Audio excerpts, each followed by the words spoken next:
দুই দফায় শক্তিশালী ভূমিকম্পে মিয়ানমারের নিহতের সংখ্যা 1002 জনে দাঁড়িয়েছে। আহত হয়েছে 2376 জন। পরপর দুই দফা ভূমিকম্পের পর 10 ঘন্টার মধ্যে 14টি আফটারশক অনুভূত হয়েছে মিয়ানমারে। ভূমিকম্পে থাইল্যান্ডের রাজধানী ব্যাংককে কয়েকটি বহুতল ভবন ধসে পড়ায় এখনও নিখোঁজ আছেন শতাধিক মানুষ। দেশটিতে এ পর্যন্ত উদ্ধার করা হয়েছে 10 জনের দেহ। সৃষ্টি ঘটকের প্রতিবেদনে বিস্তারিত। 7.7 মাত্রার ভূমিকম্পে শুক্রবার মাত্র 30 সেকেন্ডের মধ্যেই লণ্ডভণ্ড হয়ে যায় মিয়ানমারের রাজধানী নেইপিদো সহ কয়েকটি শহর। মান্দালয়, পিনমানা, আউংবান ও ইনলে অঞ্চলে অনেক ভবন ভেঙে পড়েছে। ধসে পড়েছে সাগাইং সেতু। ইয়াঙ্গুন মান্দালয় এক্সপ্রেসওয়ের উপর অবস্থিত দোথেতা ওয়াদি সেতুও ভেঙে গেছে। এছাড়া 362 মাইল দীর্ঘ এই এক্সপ্রেসওয়ের বেশ কয়েকটি অংশ ক্ষতিগ্রস্ত হয়েছে, যার ফলে কিছু রাস্তায় যান চলাচল বন্ধ রয়েছে। এসব ধ্বংসস্তূপের নিচে চাপা পড়া বহু মানুষকে উদ্ধারে অভিযান চালাচ্ছে দেশটির জরুরি সহায়তাকারী দলের সদস্যরা। তাদের এই উদ্ধার কাজে এরই মধ্যে যোগ দিয়েছেন ভারত ও চীনের উদ্ধারকর্মীরাও। শক্তিশালী ভূমিকম্পের পর আহতদের ভিড় সামলাতে হিমশিম খাচ্ছে হাসপাতালগুলো। রাজধানী নেইপিদোতে একটি 1000 শয্যার হাসপাতালের জরুরি বিভাগের সামনে আহতদের লম্বা লাইন দেখা গেছে। হাসপাতালের নিরাপত্তা কর্মকর্তারা জানান, শত শত আহত মানুষ যাচ্ছে সেখানে, কিন্তু হাসপাতালটির জরুরি ভবনও ধসে পড়েছে। আহতদের দেখতে হাসপাতালে গিয়েছিলেন মিয়ানমারের জান্তা প্রধান মিন অং লাইং। ভয়াবহ এই ভূমিকম্প আঘাত হানার পর মিয়ানমারের কর্মকর্তাদের সঙ্গে কথা বলেছেন মার্কিন প্রেসিডেন্ট ডোনাল্ড ট্রাম্প। দেশটি পুনর্গঠনে সেখানে সহায়তা পাঠাতে চেয়েছেন তিনি। আমরা মিয়ানমারে সহায়তা পাঠাতে যাচ্ছি। সেখানে যা হয়েছে তা খুবই মর্মান্তিক। এমন অবস্থায় তাদেরকে সহায়তা করা আমাদের দায়িত্ব। এ বিষয়ে আমরা দেশটির কর্মকর্তাদের সঙ্গে আলাপ করেছি। 95 বছরের ইতিহাসে এত ভয়াবহ ভূমিকম্প দেখেনি থাইল্যান্ড। ভূমিকম্প আঘাত হানার পর দেশটির রাজধানী ব্যাংককে একটি 33 তলা ভবন তাসের ঘরের মতো ধসে পড়েছে। ক্ষতিগ্রস্ত হয়েছে আরও অনেক ভবন ও রাস্তাঘাট। বেশ কয়েকজনের মরদেহ উদ্ধার করা হয়েছে। সেখানেও নিহতের সংখ্যা বাড়তে পারে বলে আশঙ্কা করা হচ্ছে। ভূমিকম্পের পর থেকে চরম আতঙ্কে আছেন থাইল্যান্ডবাসী। এদিকে জোড়া ভূমিকম্পের পর শক্তিশালী বেশ কয়েকটি আফটারশক অনুভূত হয়েছে। এখনো আশপাশের অনেক এলাকায় আফটারশক অনুভূত হচ্ছে। তাই আবারও শক্তিশালী ভূমিকম্পের আশঙ্কা করছেন বিশেষজ্ঞরা। সৃষ্টি ঘটক, 71। মিয়ানমারে ভূমিকম্পের পর বাংলাদেশে ভূমিকম্পের ঝুঁকি বেড়ে গেছে বলে মত দিয়েছেন বিশেষজ্ঞরা। ভূমিকম্পটি হয়েছে ইন্দো বার্মা সাবডাকশন জোনের মধ্যে। সাবডাকশন জোন হলো এমন একটি এলাকা যেখানে দুটি টেকটনিক প্লেটের সংঘর্ষ হয় এবং একটির নিচে অন্যটি তলিয়ে যায়। এই ইন্দো বার্মা সাবডাকশন জোনের বিস্তৃতি বাংলাদেশের দক্ষিণ পূর্ব এলাকা পর্যন্ত। এটি ভূমিকম্প প্রবণ এলাকা হিসেবে পরিচিত। এই ইন্দো বার্মা সাবডাকশন জোনের আবার কয়েকটি ভাগ আছে। এর একটি বড় লকড জোন, আরেকটি হচ্ছে স্লো স্লিপ জোন। লক জোনে ভয়াবহ ভূমিকম্প হয়ে থাকে। এটি বাংলাদেশের পূর্ব প্রান্তে বা সাবডাকশন জোনের পশ্চিমে অবস্থিত। কাজেই বাংলাদেশেও বড় ধরনের ভূমিকম্পের ঝুঁকি আছে।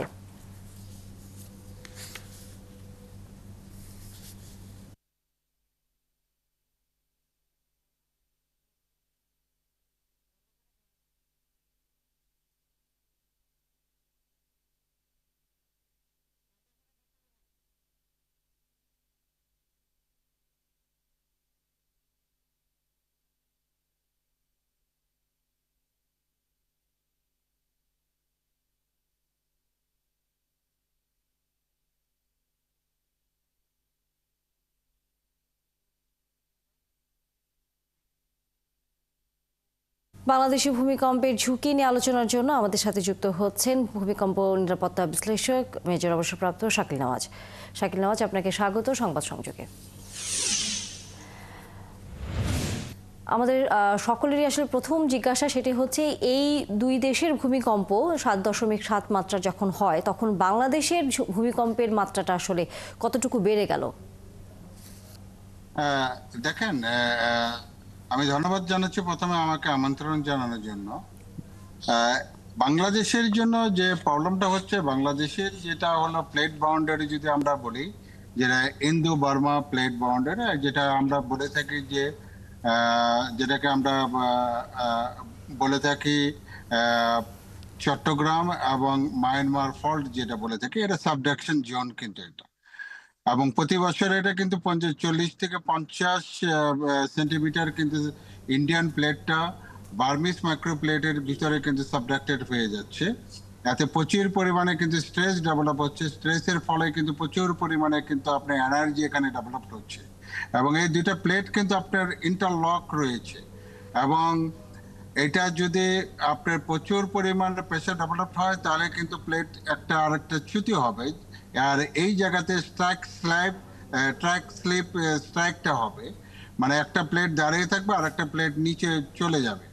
এখান থেকে শুধু আপনি দেখেন সুনামিও হতে পারে এবং যেহেতু এইটা আরবান এরিয়া এবং প্রচুর পরিমাণে এই এলাকাতে লোক জনবল বসবাস করে এবং স্ট্রাকচারগুলো কিন্তু ওইভাবে নির্মিত না, বিএমবিসি বা কোনো কোড মেনে করা হয় নাই, যার ফলে এখানে কিন্তু আপনার ট্রিমেন্ডাস এফেক্ট হবে এবং এটা আপনার যে সাবডাকশন জন্য ভূমিকম্প হলে বলে 8 এবং অ্যাবভ হয়, 8 এবং অ্যাবভ, এটা 9-এর পরিমাণ রিক্টার স্কেলেও আপনার ভূমিকম্প হতে পারে। সেক্ষেত্রে চিটাগাং এর আমি যেটা বলি 80 থেকে 90% বিল্ডিং কিন্তু আপনার কলাপস হয়ে যাবে, কারণ এই বিল্ডিংগুলো অনেক পোর এবং কনস্ট্রাকশন মেনে চলে নাই। আর এই জায়গাগুলোতে আমাদের প্রস্তুতি অনেক কম, আমাদের যেমন আপনার বলি যে কমিউনিটি লেভেলে প্রস্তুতি অনেক কম। ফায়ার সার্ভিস নিয়ে লোকজন বলে অনেক কিছু, ফায়ার সার্ভিস কিছুই করতে পারবে না, ফায়ার সার্ভিসে কয়টা স্টেশন আছে, সে তো তার স্টেশন থেকে বের হইতে পারবে না।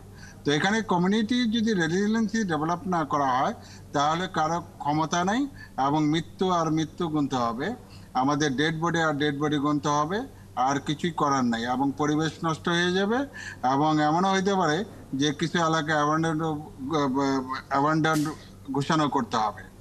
তো সর্বোপরি আমরা বলবো যে বাংলাদেশ এমন একটা জায়গা রয়েছে যেমন ইউরেশিয়া, তারপরে ইন্ডিয়ান প্লেট এবং বার্মিস মাইক্রো প্লেটটা, এই তিনটা প্লেটই কিন্তু সক্রিয় এবং একটা আরেকটার দিকে মুভ করতেছে।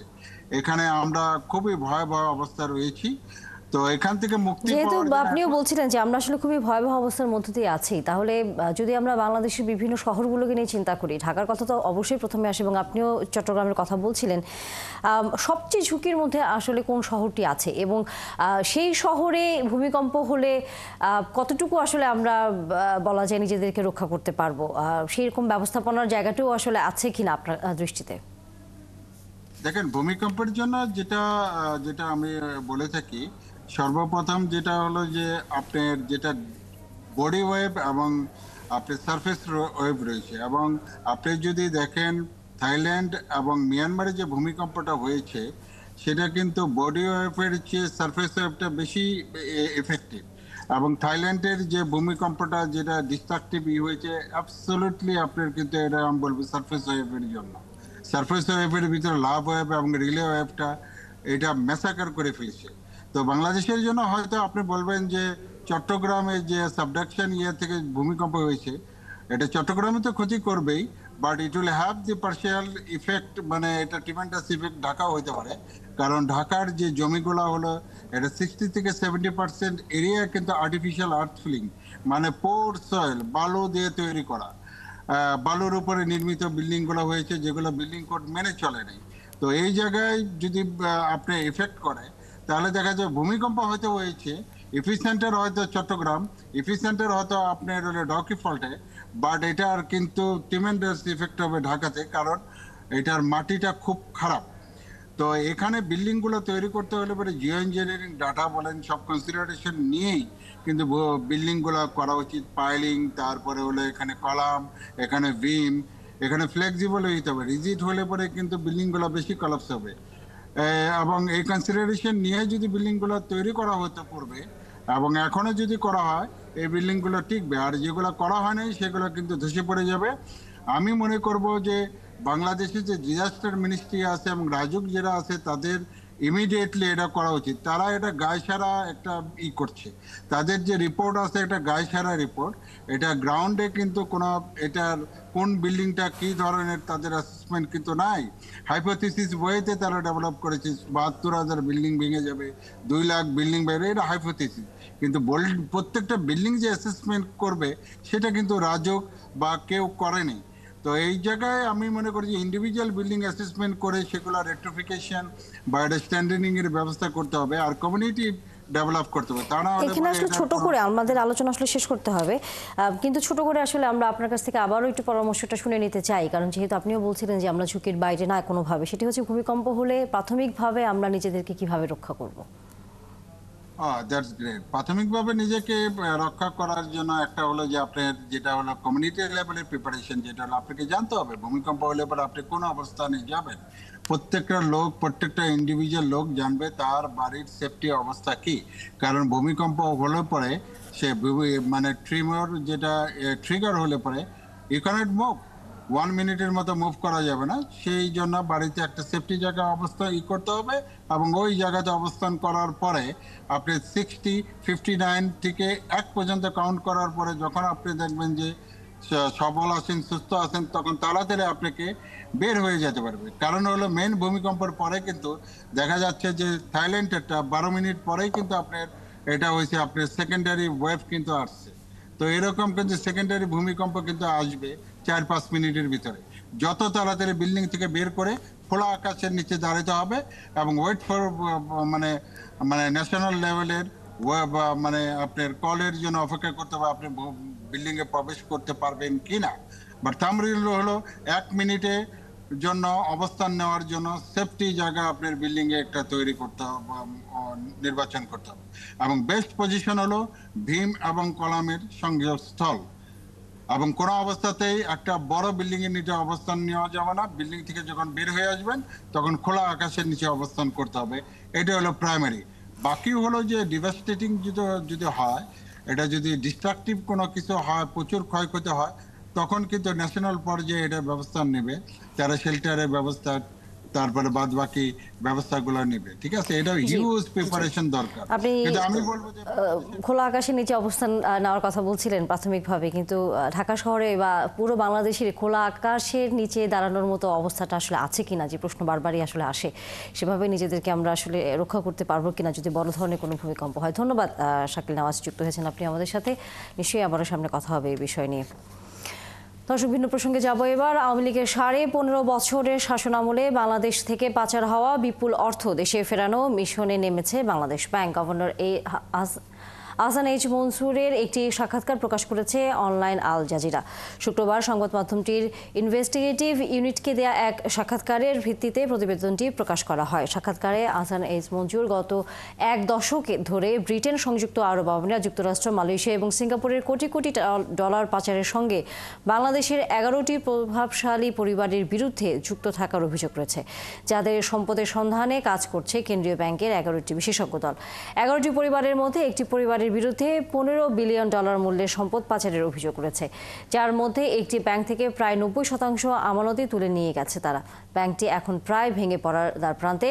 পাচারকৃত অর্থ দ্রুত উদ্ধার করে উদ্বিগ্ন প্রকাশ করে গভর্নর আহসান এইচ মনসুর বলেন, দ্রুত এই অর্থের সন্ধান না পেলে বেশিরভাগ অর্থ আবারও উধাও হয়ে যেতে পারে।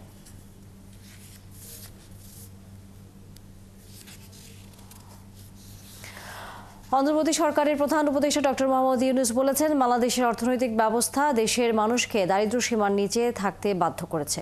শনিবার সকালে চীনের পিকিং ইউনিভার্সিটিতে দেয়া ভাষণে এসব কথা বলেন প্রধান উপদেষ্টা। এর আগে বিশ্ববিদ্যালয় কর্তৃপক্ষ তাকে সম্মানজনক ডক্টরেট ডিগ্রি উপাধি দেয়। এ সময় নতুন বাংলাদেশ থেকে দারিদ্র্য সমস্যা দূর করাই প্রধান চ্যালেঞ্জ বলে জানান ডক্টর মোহাম্মদ ইউনূস। চাকরির মতো দাসপ্রথার পেছনে না দৌড়ে তরুণদের স্বাধীন উদ্যোক্তা হওয়ার আহ্বান জানান তিনি। চীন সফর শেষে আজ দেশে ফেরার কথা রয়েছে প্রধান উপদেষ্টার।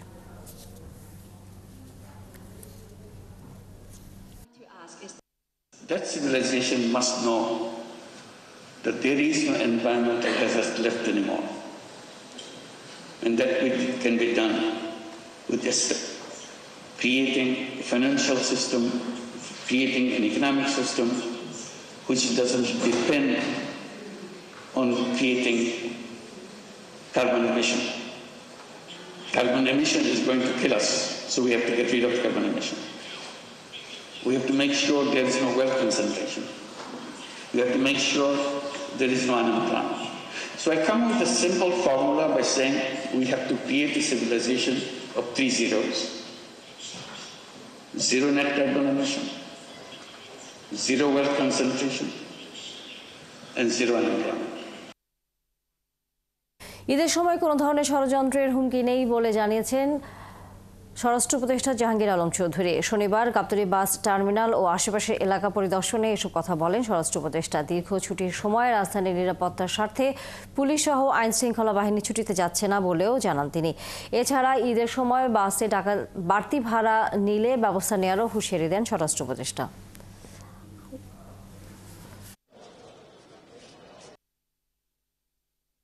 জনগণ মোকাবিলা করলে কোনো ষড়যন্ত্র কেউ করতে পারবে না। সশস্ত্র বাহিনী, পুলিশ, বিজিবি, আনসার এরা কিন্তু কেউ ছুটিতে যাচ্ছে না। এরা কিন্তু এই নিশ্চিতভাবে যেন এই মানে আইন শৃঙ্খলা যেন ভালো থাকে এই জন্য তারা কাজ করে দেন। মানে নির্ধারিত যে ভাড়া আছে ওই ভাড়াই কিন্তু সবাই এখনো যাচ্ছে। দুই একটা ছোটখাটো কমপ্লেইন আছে, ওটার এগেনস্টে আমরা অলরেডি ব্যবস্থা নিচ্ছি। নিরাপদ ও উৎসবমুখর পরিবেশে ঈদ পালন করতে রাজধানীর আইন শৃঙ্খলা ব্যবস্থা জোরদার করা হয়েছে বলে জানিয়েছেন ডিবির অতিরিক্ত কমিশনার রেজাউল করিম মল্লিক। সকালে এক ব্রিফিংয়ে তিনি জানান, ঈদ উপলক্ষে নগরীতে 677টি টহল টিম কাজ করবে। বসানো হয়েছে 71টি চেকপোস্ট। এছাড়া মার্কেট, বাস, লঞ্চ ও ট্রেন স্টেশনে নিরাপত্তা দেওয়ার পাশাপাশি যে কোনো অপপ্রচার রোধে ডিবি সাইবার টিম সক্রিয় আছে বলেও জানান তিনি।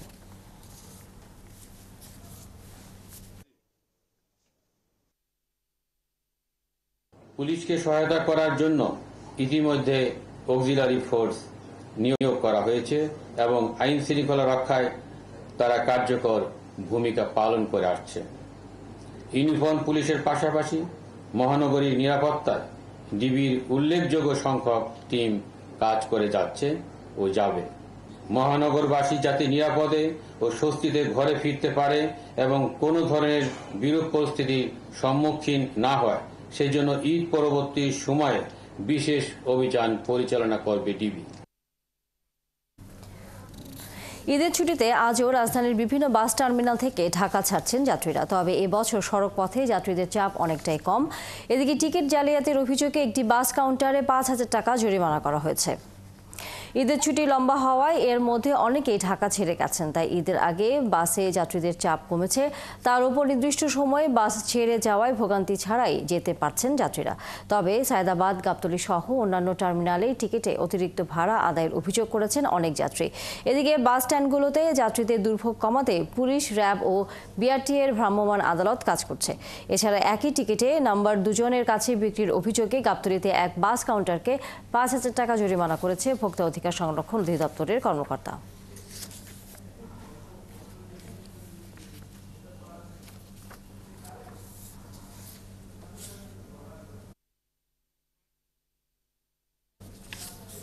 ঢাকা-টাঙ্গাইল যমুনা সেতু মহাসড়কে যানবাহনের চাপ বেড়েছে। তবে যানজট হয়নি। ঢাকা-ময়মনসিংহ মহাসড়কেও স্বাভাবিক গতিতে যানবাহন চলাচল করছে। অনেকেই ঝুঁকি নিয়ে বাড়ি ফিরছেন খোলা ট্রাক বা পিকআপে চেপে। কিছু কিছু জায়গায় রয়েছে বাড়তি ভাড়া নেওয়ার অভিযোগ। শেষ মুহূর্তে স্বজনদের সঙ্গে ঈদ করতে যাত্রীদের অনেকেই ঝুঁকি নিয়ে বাড়ি ফিরছেন খোলা ট্রাক বা পিকআপে চেপে। টাঙ্গাইলের যমুনা সেতু এলাকায় মহাসড়কে যানবাহনের অতিরিক্ত চাপ বাড়লেও যানজটের সৃষ্টি হয়নি। ঢাকা-টাঙ্গাইল যমুনা সেতু মহাসড়কে স্বাভাবিক গতিতেই চলাচল করছে যানবাহন। প্রায় আমরা 700+ পুলিশ আমরা রাস্তায় কাজ করছি। তো এখন পর্যন্ত পরিস্থিতি খুবই ভালো।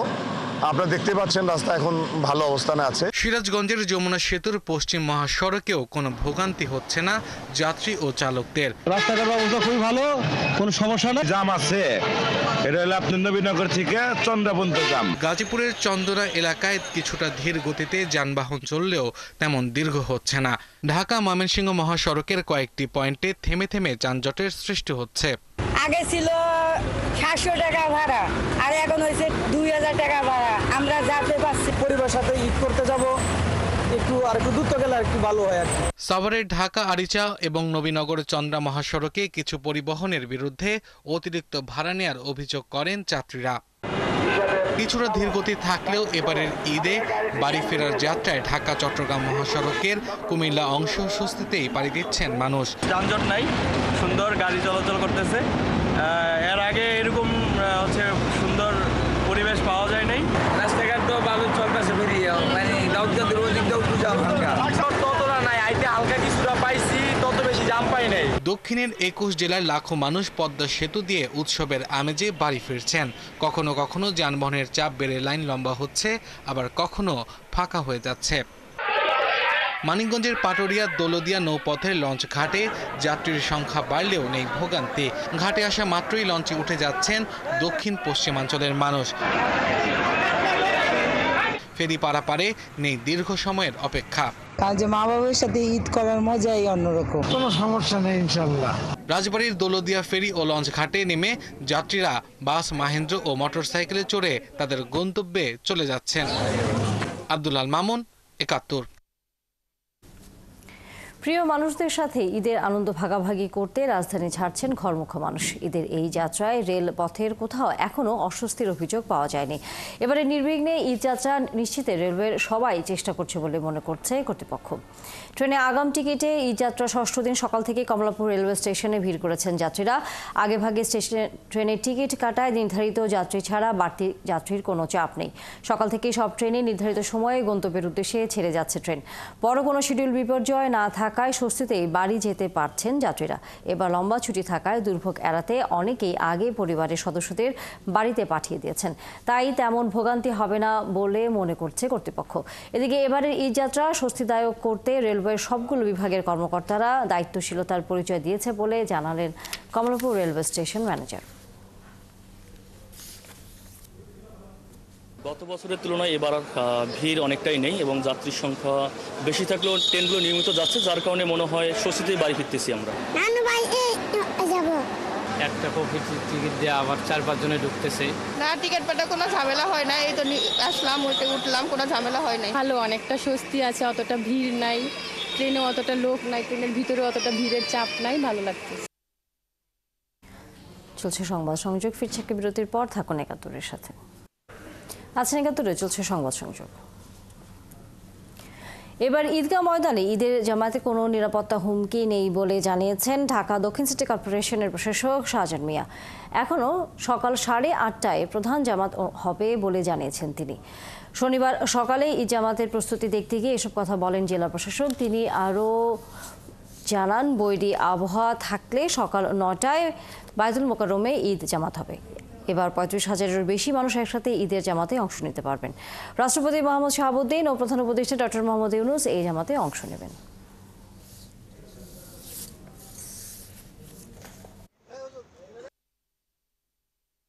আমাদের এই ঈদগাহে প্রায় ৩৫,০০০ মুসল্লি ঈদের নামাজ আদায় করতে পারবেন, সেরকম প্রস্তুতি আমাদের আছে। ভিভিআইপি গ্যালারিতে 250 জনের মতো নামাজ আদায় করতে পারবেন। সার্বিক নিরাপত্তা নিশ্চিত করতে পুলিশ, র্যাব এবং অন্যান্য আইনশৃঙ্খলা বাহিনীর মোতায়েন থাকবে। অজু এবং টয়লেটের সুব্যবস্থা থাকবে, সুপেয় পানিরও সুব্যবস্থা থাকবে। যেহেতু নামাজ আদায়ের জন্য পবিত্র আরামদায়ক কার্পেট এখানে বিছানো হয়েছে, কাজেই কাউকে জায়নামাজ এখানে নিয়ে আসতে হবে না এবং সুপেয় পানির ব্যবস্থা থাকায় কাউকে পানি নিয়ে আসতে হবে না এখানে।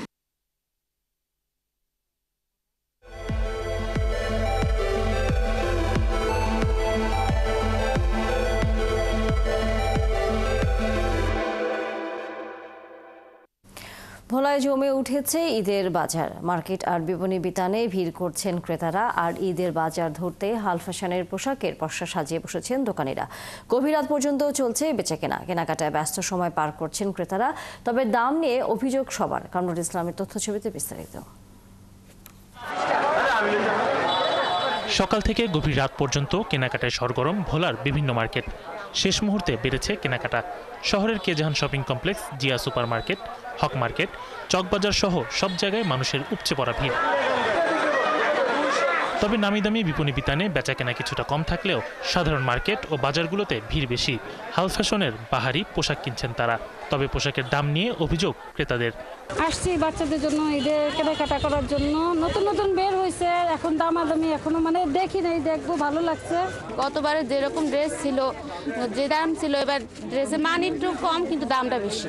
ভালো ড্রেস আছে কিন্তু দাম অনুযায়ী ড্রেস অত সুন্দর না।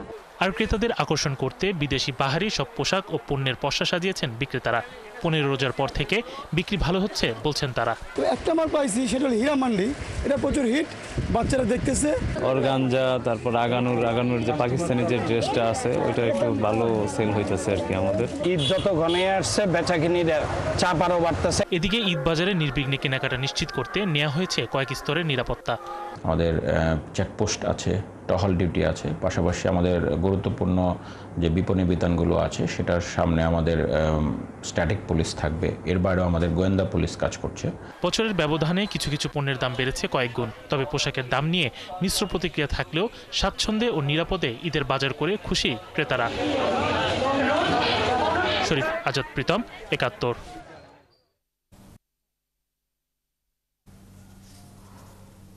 দর্শক, এবার এএফসি ফুটবল প্রসঙ্গ।